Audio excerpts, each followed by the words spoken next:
Gold, trusted gold buyers. మీరు తాకట్టు పెట్టిన బంగారాన్ని విడిపించి ఈ రోజు ఉన్న మార్కెట్ ధరకు కొనబడను.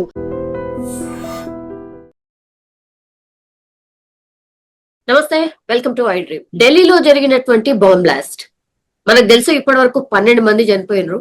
రద్దీగా ఉన్న ప్రాంతాలనే టార్గెట్ చేసుకొని ఈ బాంబ్ బ్లాస్ట్ జరిగింది. ఒకటి, దానికంటే ముందు 3-4 డాక్టర్స్ ని అరెస్ట్ చేశారు, సేమ్ ఈ ఉగ్రవాద కార్యకలాపాలకు సంబంధించి. అగైన్ మోయినుద్దీన్ అనే వ్యక్తి హైదరాబాద్ రాజేంద్ర నగర్ లో ఉంటూ ఒక విషాన్ని తయారు చేసి అది పబ్లిక్ లో ఏవైతే వాటరో లేకపోతే ప్రసాదంలోనో కలపాలనే ప్లాన్ లో ఉన్నట్టు కూడా ఇప్పుడు గుజరాత్ కి సంబంధించిన పోలీసులు విచారణలో ఈ మోయినుద్దీన్ అనేటైనా వెల్లడించిండు. ఆయన కూడా బేసికల్లీ డాక్టర్. సో విచారణ చేస్తున్న కొద్దిగా సంచలన విషయాలు బయటకు వస్తున్నటువంటి నేపథ్యంలో అసలు ఏం జరుగుంటది? బికాస్ సింధూర్, ఆపరేషన్ సింధూర్ తర్వాత చాలా గ్యాప్ అని అనడానికి కూడా లేదు.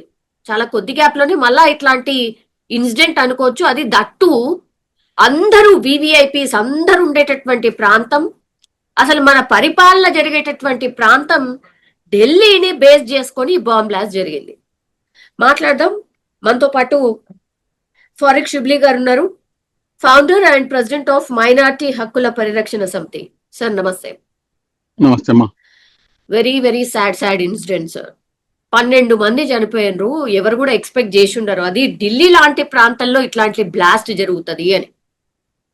సార్, ఈ బ్లాస్ట్ వార్త వినగానే మీకేమనిపించింది? అందరికన్నా ముందు మీ ఐ డ్రీమ్ ప్రేక్షకులకి, అదేవిధంగా తమరికి అందరికి కూడా నమస్కారం అండి. ఏదైతే ఎక్కడైనా కానీ ఒక ప్రాణం కోల్పోయిందంటే మానవత్వం కలిగినటువంటి ప్రతి ఒక్కరు కూడాను దాన్ని ఖండించాల్సినటువంటి అవసరం ఉంటుంది. అండ్ దాన్ని ఖండించకుండా అటు ఇటు బేరీ చేస్తుంటే కనుక అతను మనిషి కాలేడు కూడాను. సో ఖచ్చితంగా ఏంటంటే ఏదైతే ఈ అంశం మన దేశ రాజధాని అంటే భారతదేశం యొక్క గుండెకాయ, అటువంటి ప్రాంతంలో ఇటువంటి సంఘటన జరగడం అనేది అత్యంత విషాదకరమైనటువంటి అంశం. దట్టు ఇందులో 12 మంది ప్రాణాలు కోల్పోయారు. నిన్నటి వరకు 9 అని విన్నాం, ఇప్పుడు మీరు చెప్తున్నారు 12 మంది అని చెప్పేసి.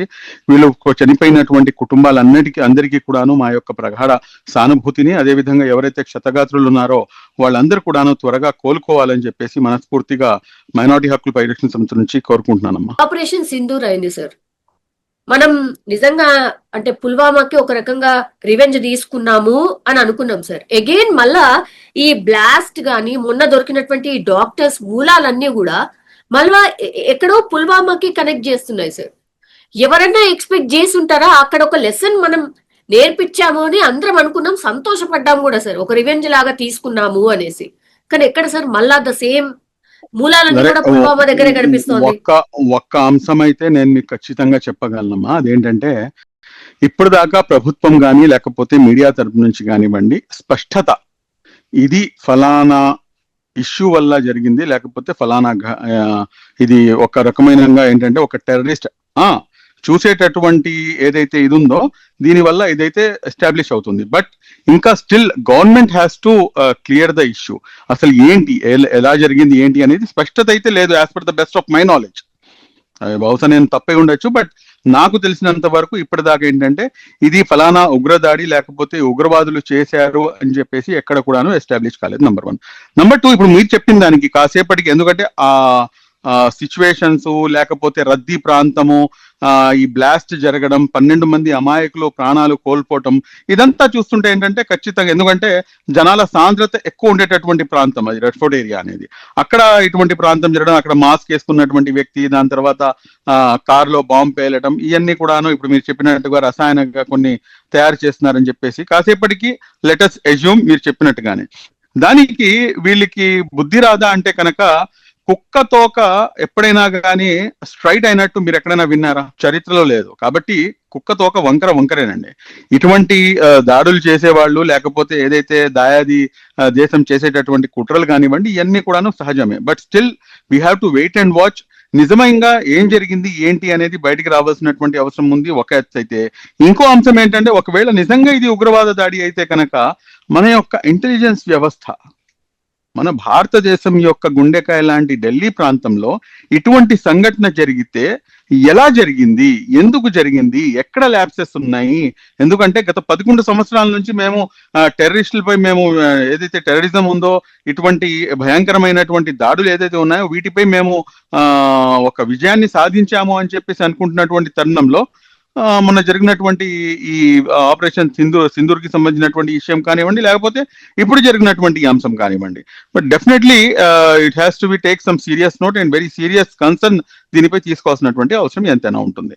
8 years తర్వాత మళ్ళోసారి బాంబ్ బ్లాస్ట్ జరిగింది సార్, ఢిల్లీ సెంట్రిక్ గా. 8 years తర్వాత అంటే ఏం ప్రూవ్ చేద్దామని, ఏం చెప్పదలుచుకున్నారు సార్? ఇప్పుడు వాళ్ళు ఏం చెప్పదలుచుకున్నారు ఏంటి, లేకపోతే ఇది ఏంటి అనేది ఇంకా స్పష్టత లేదు కాబట్టి మనం దీనిపై ఎటువంటి ఊహాగానాలకి వెళ్ళటానికి అవకాశం లేదు. ఇది నేను మీకు ప్రత్యేకంగా నేను పదే నేను మీకు దానికి నేను అదే రిపీట్ చేస్తున్నాను. ఎందుకంటే ఇక్కడ ప్రభుత్వం వైపు నుంచి ఎటువంటి ప్రాపర్ ఇన్ఫర్మేషన్ అనేది ఇప్పటిదాకా లేదు. కానీ ఫరీదాబాద్ లో మొన్న జరిగినటువంటి రైడ్ లో 3000 కిలోల పేలుడు పదార్థం స్వాధీనం చేసుకున్నారు. అక్కడ కొంతమందిని అరెస్ట్ చేసిండ్రు, అందులో డాక్టర్స్ ఉన్నారు. అది అరెస్ట్ అయిన 2 రోజులకే బ్లాస్ట్. కోఇన్సిడెన్స్ అంటారా? ఇవన్నీ ఏంటంటే ఇవన్నీ పాయింట్స్ కనెక్ట్ అయ్యేటట్టుగా కనిపిస్తుంది. బట్ అఫీషియల్ గా మనం వేచి చూస్తున్నాం. మేము కూడా ఏంటంటే అసలు ఏంటి అనేది వేచి చూసి దాని తర్వాత దీనిపై మనం విశ్లేషణ ఇవ్వగలము.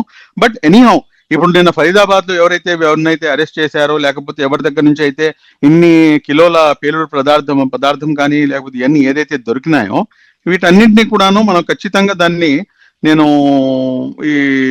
ఎవరైతే ఇటువంటి పనులు లేకపోతే ఇటువంటి ఇది చేస్తున్నారో వాళ్ళని కఠినంగా శిక్షించాల్సినటువంటి అవసరం ఉంది. అండ్ దట్టు అసలు వీళ్ళ యొక్క మూలాలు ఎక్కడి నుంచి ఉన్నాయి, ఎందుకని చెప్పేసి వీరు ఇటువంటి కుట్రలకు ఉన్నారు అనేది కూడాను మనకి తెలియాల్సినటువంటి అవసరం ఉంటుందమ్మా. సార్ అక్కడ చూస్తేనేమో నిజం చెప్పాలంటే కూడా ఈ ఉగ్రవాదకు సంబంధించిన మూలాలే అక్కడ కనిపిస్తున్నాయి. ఒక నిమిషం పాటు అట్లా అనుకుందాం సార్.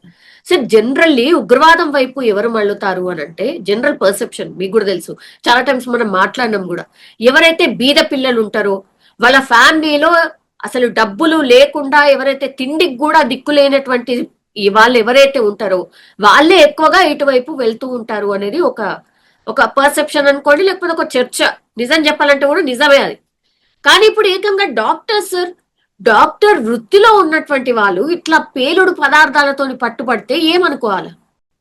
మీరు ఎడ్యుకేషన్ అనేది ఒక డిఫరెంట్ అమ్మా, కాకపోతే దీంట్లో మైండ్ సెట్ అనేది చాలా ఇంపార్టెంట్ రోల్ ప్లే చేస్తుంది. మైండ్ సెట్ ఏంటంటే ఒక రకమైనటువంటి మైండ్ సెట్ తో ఉన్నటువంటి వాళ్ళు ఎంత చదువుకున్నా కానీ వారి యొక్క ధోరణి అనేది మారదు. కాబట్టి దీన్ని నేను ఎడ్యుకేషన్ 100% ఎడ్యుకేషన్ ఏంటంటే మనిషిని ఒక మానవత్వం వైపుకి నడిపిస్తుంది. నేను దాంతో 100% అగ్రీ చేస్తాను.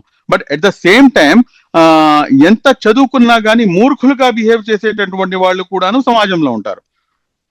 అటువంటి వాళ్ళలోనే వీళ్ళ యొక్క ఇది వస్తుంది. కాబట్టి ఇప్పుడు ఇతను డాక్టర్ చదువుకొని కూడాను ఈ రకంగా ఉన్నాడంటే కనుక మళ్ళా దీని వెనకాల ఉన్నటువంటి మర్మం ఏంటి, లేకపోతే ఇతని యొక్క ఫ్యామిలీ బ్యాక్గ్రౌండ్ ఏంటి, ఇతను ఎందుకని చెప్పేసి ఇటువైపుకి ఆకర్షితులయ్యాడు ఏంటి అనేది కూడాను మనకి తెలియాల్సినటువంటి అవసరం ఉంటుంది. ఇక్కడ మొయినుద్దీన్ అనేట ఆయన హైదరాబాద్ కి సంబంధించి సార్ ఏడ బ్లాస్ట్ జరిగినా హైదరాబాద్ కి ఎక్కడో చోట లింకప్ అయి ఉంటుంది sir. Moinuddin ricin, I think ఆ విషం పేరు వచ్చేసి రైసిన్. అతను sir do you know what is ricin sir? నిజంగా I want to know what is it sir. లేదమ్మా, నాకు కూడా దానిపై ఐడియా లేదు. అది కొన్ని దీంతో ఒక రకమైనటువంటి కెమికల్ గా తయారు చేస్తారంట. దానివల్ల ఏంటంటే ఎక్కువగా హాని కల్పించడం. ఒక రకంగా ఏంటంటే మీరు చెప్పాలంటే ఇప్పుడు ఇది ఒక వైరస్ లేకపోతే ఒక రసాయన పదార్థం లాంటిది. అది విషం విషం అని చెప్పుకోవచ్చు. అదే అసలు దానికో స్మెల్ ఉండదంట. తర్వాత దేంట్లో కలిపినా కూడా అసలు మనం గుర్తు కూడా పట్టలేమట. అట్లాంటిది ఇప్పుడు మొయినుద్దీన్ అనేటైన వాళ్ళ ఇంట్లోనే ల్యాబ్ లాగా ఏర్పాటు చేసుకొని రైసిన్ అనే పదార్థాన్ని తయారు చేస్తాడు. తర్వాత ఈ వాటర్ ట్యాంకర్స్ ఏవైతే ఉంటాయో అందులో కలుపుదామని, తర్వాత ప్రసాదం ఏవైతే ఉంటుందో ఎక్కువ జనాలు తినేది ఆ ప్రసాదాలలో కలుపుదామనేది వాళ్ళ planet. Sir can you imagine? అంటే ఎంత పెద్ద ఎత్తున జనాలు చనిపోతే అంత సంతోషం, అంతే కదా సార్? సింపుల్. నేను మీకు ఒక అంశం చెప్తానమ్మా. నేను మీకు ఇక్కడ ఇప్పుడు చూడండి, మొన్న జరిగినటువంటి విచ్చలవిడిగా ఎవరినైతే కాల్ చేశారో, మతం పేరు అడిగి మరీ కాల్చారు. నిన్న ఏదైతే బ్లాస్ట్ జరిగిందో, సరే ఎందుకు జరిగింది, ఎలా జరిగింది, ఏదైతే డీటెయిల్స్ రావాల్సిన అది తీసి పక్కన పెడదాం కాసేపటికి. బట్ దీంట్లో అమాయకులు ఆ 12 మంది ఎవరు, ఎందుకు చనిపోవాలి వాళ్ళు, వాళ్ళు చేసిన పాపం ఏంటి, వాళ్ళు చేసిన తప్పేంటి? ఇంట్లో నుంచి బయటకు వచ్చి ఉంటారో ఏదో పనుల మీద, ఒక ఆయన ఆఫీస్ నుంచి రిటర్న్ అవుతూ ఉంటాడు, ఒకళ్ళేమో పిల్లల్ని స్కూల్ నుంచి తీసుకుని వెళ్తూ ఉంటారు, ఇంకోళ్ళేమో ఏదో పని మీద అని చెప్పేసి వెళ్తూ ఉంటారు. ఆల్ ఆఫ్ సడన్ గా బయటికి రాగానే వాళ్ళు ఈ ముత్రు కబిలించేసింది, వాళ్ళు చనిపోయారంటే దీనికన్నా ఇంకా దారుణం ఏముంటుంది? వాళ్ళని అమాయకులు కాకపోతే ఇంకేమని చెప్పేసి పిలుస్తాను చెప్పండి. నేను ఇక్కడ ఈ విషయం నేను మీకు ఎందుకు చెప్తున్నానంటే, సూరే అల్ మాయిదా ఖురాన్ లో 5th చాప్టర్ 32వ వాక్యము, దాంట్లో చాలా స్పష్టంగా ఇచ్చినటువంటి ఆదేశం ఏమిటంటే, మీరు ఎవరైతే ఒక అమాయక వ్యక్తి యొక్క ప్రాణాలను హరిస్తాడో, అమాయకమైనటువంటి వ్యక్తి యొక్క ప్రాణాలను హరిస్తాడో, అతను సర్వ మానవుని యొక్క ప్రాణాలను హరించినట్టు. ఇదే గనక మీరు ఒకసారి గమనిస్తే గనక ఖురాన్ చెప్తున్నటువంటి అంశం ఇది. అమాయకులైనటువంటి వారిని, వారి యొక్క ప్రాణాలను పొట్టన పెట్టుకున్నటువంటి వాళ్ళు ఏమాత్రం కూడాను వాళ్ళు మనుషులు కాదు, వాళ్ళు మొత్తం మానవత్వాన్ని చంపేసినట్టే. As per the religion Quran చెప్పినటువంటి అంశం అమ్మ ఇది. కానీ స్టిల్ వీళ్ళు ఈ రకంగా చేస్తుంటే కనుక అది ఏమాత్రం కూడా సమంజసం కాదు. అదే విధంగా ఖురాన్ చాలా స్పష్టంగా చెప్తుంది. చాలా చోట్ల ఏంటంటే ఈ రోజున జిహాద్ అన్నా కానీ, లేకపోతే ఈ టెర్రరిస్ట్ అన్నా కానీ డైరెక్ట్ గా ఒకటి లింక్ అయిపోతుంది. But jihad is different. అంటే మీలో ఉన్నటువంటి చెడుపై మీరు గెలవటానికి మీరు చేసేటటువంటి ఏదైతే యుద్ధం ఉంటుందో దాన్ని జిహాద్ అని చెప్తారు. అంటే ఒక మంచిని మీలో మీ మనసుని మీరు చంపుకొని చెడు వైపుకి మీరు వెళ్లకుండా చేసేటటువంటి ఏదైతే మీ అంతర్యుద్ధం ఉంటుందో దాన్ని జిహాద్ అంటారు. అదే విధంగా జిహాద్ అంటే స్ట్రగుల్. ఇప్పుడు మీరు మీ యొక్క ప్రొఫెషన్ లో మీరు స్ట్రగుల్ చేస్తున్నారు, నా ప్రొఫెషన్ లో నేను స్ట్రగుల్ చేస్తున్నాను, అంతేగాని దీన్ని ఒక పవిత్ర యుద్ధం అని చెప్పేసి ఇలా చేయటం వల్ల ఏదో స్వర్గం లభిస్తుంది, లేకపోతే ఇంకోదేదో జరుగుతుంది అని చెప్పేసి ఏదైతే పర్సెప్షన్ ని కొంతమంది ఫిక్స్ చేసేటటువంటి ప్రయత్నం చేస్తున్నారో వారు ఏ మాత్రం కూడాను ముస్లింలు కాలేరు. If any Muslim has did this kind of things, then he is not a Muslim. He is not a Muslim. మరి ఏంటి ముస్లిం కాకపోతే ఏంటి సార్? మరి ముస్లిం పేర్లో అయితే అదే కనిపిస్తుంది కదా. ఇప్పుడు మీకు ఒక చిన్న ఎగ్జాంపుల్ చెప్తాను మీకు. ఇప్పుడు ఐ లవ్ మొహమ్మద్ అని చెప్పేసి ఒక పెద్ద సంఘటన, ఒక పెద్ద ఇష్యూ ఒకటి జరిగింది మన యూపీలో. మొన్న రీసెంట్ గా ఒక 3 వ్యక్తుల్ని, ముస్లిం పిల్లల్ని అరెస్ట్ చేశారు. ఏంటి, ఒక శివాలయంపై ఐ లవ్ మొహమ్మద్ అని చెప్పేసి రాశారు అని చెప్పేసి. సరే, తీరా దాని యొక్క వాస్తవాలను, పూర్వఫలాలను మొత్తం కూడాను తీసి చూస్తే ఏంటంటే, ఎవరైతే నాన్ ముస్లిం పిల్లలు ఎవరైతే ఉన్నారో, ఈ ముస్లింలతో చిన్నపాటి గొడవ జరిగితే ఈ హిందూ పిల్లలు వాళ్లే ఐ లవ్ మొహమ్మద్ అని చెప్పేసి శివాలయంపై రాసి ఇతను రాశాడని చెప్పేసి అతనిపై నింద మోపడం వల్ల వాళ్ళని అరెస్ట్ చేశారు. దాని తర్వాత నిజాలు నెమ్మదిగా ఒకటి బయటకు వచ్చినాయి. అంటే దీంతో దానికి ఎగ్జాంపుల్ అని చెప్పేసి కాదు. అంటే ఎవరైనా కానీ ముస్లిం అని చెప్పేసి చెప్పుకొని ఎవరైనా ఒక పని చేస్తే కనుక అది ముస్లిం చేసినట్టు ఏ విధంగా కూడా కాదు.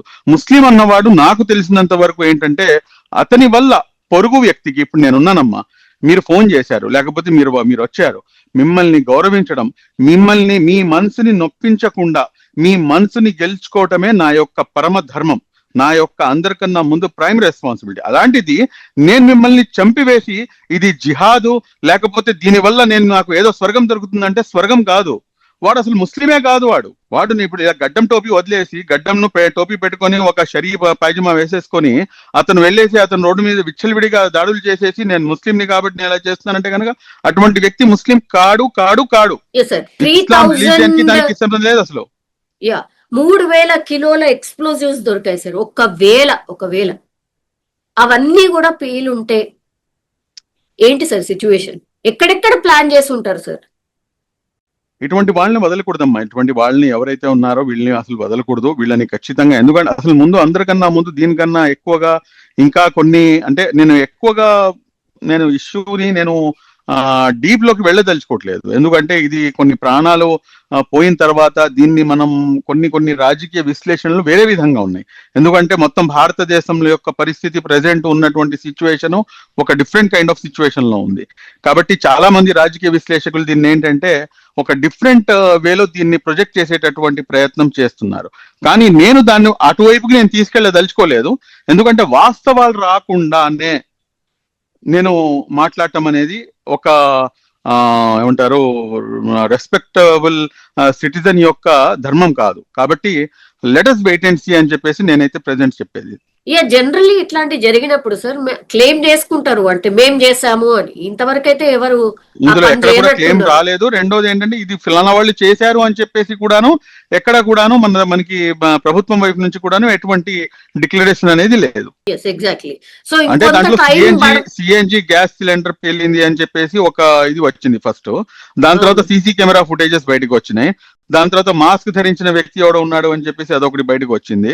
సో ఇవన్నీ దాని తర్వాత నిన్న ఫరీదాబాద్ లో అరెస్ట్ చేసినట్టు చేయటము, దాని తర్వాత ఇంత కిలోల ఎక్స్ప్లోజివ్ అక్కడ దొరకటము, ఈ రోజునే ఈ రకంగా ఇదంతా జరగడం, ఇదన్నీ ఏంటంటే అనుమానాలని బలపరుస్తుంది. బట్ స్టిల్ ఏంటంటే అనుమానాలే కానీ ఎటువంటి మీడియా ఛానల్స్ కానీ లేకపోతే ఎటువంటి ప్రభుత్వ సంస్థలు కానివ్వండి దీనిపై ఎటువంటి క్లారిటీ ఇంకా ఇవ్వలేదు.